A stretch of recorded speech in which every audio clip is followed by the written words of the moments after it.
This is another bedtime story for my nephews and nieces. Little Miss Lucky.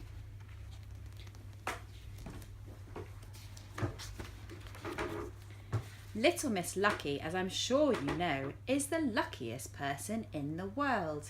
When she goes out for a walk, she always finds a pound coin lying on the ground. She never gets caught in the rain.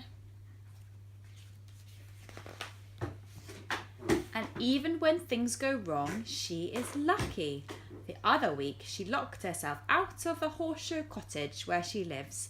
And guess who should come round the corner? Mr. Latchety, the locksmith. However, last week, strange things started to happen to little Miss Lucky. The sort of things that never normally happen to her. Unlucky things. She walked under a ladder and a pot of paint. Splat! When she was walking down the high street, she fell in an open manhole. Bump!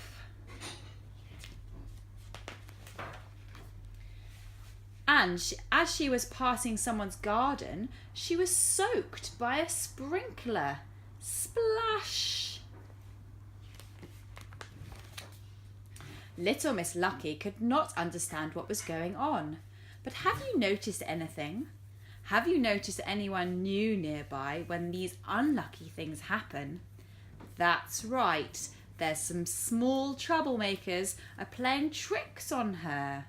And do you know who they are? I'll tell you. They are pixies. Very naughty pixies. Poor little Miss Lucky did not know that the pixies were to blame, though.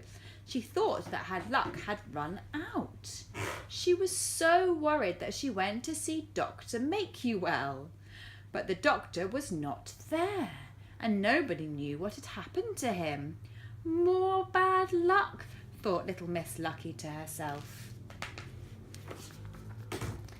The next day, she paid another visit to Dr. Make-Yourself-Well's surgery, but again, he was not there. Double bad luck. On her way home, little Miss Lucky met little Miss Wise and explained to her how she had run out of luck. I suspect, suggested little Miss Wise, that it is not so much of a case of bad luck as it is somebody playing tricks on you. Somebody like Mr. Mischief, for instance. The more little Miss Lucky thought this over, the more she hoped that little Miss Wise was right. That evening she devised a plan to catch the culprit. She sprinkled flour on the floor around her bed before she went to sleep. In the middle of the night, little Miss Lucky was fast asleep. Those naughty pixies crept into her house. Their first naughty deed was to sweep the sugar into the caster bowl with the salt and the swap into the salt cellar. Then the pixies sneaked upstairs and left the largest alarm clock you have ever seen on Miss Lucky's bedside table. Very early the next morning, little Miss Lucky was rudely awakened by the most awful noise. Clang, clang, clang, read the giant alarm clock. Little Miss Lucky's ears were ringing. When she looked down at the floor, there was a trail of fiery footprints for her to follow out of the door and down the stairs. Flowery footprints that were much too small to be Mr. Mischief's. And as I'm sure you can guess, those flowery footprints led little Miss Lucky all the way to where the pixies lived. The pixies were so surprised and worried about being caught that they promised there and then never to play another trick on little Miss Lucky. Little Miss Lucky left feeling very happy, knowing that that was just as lucky as she had always been. When she got home, she made herself a well-earned breakfast, eggs on toast and a pot of tea.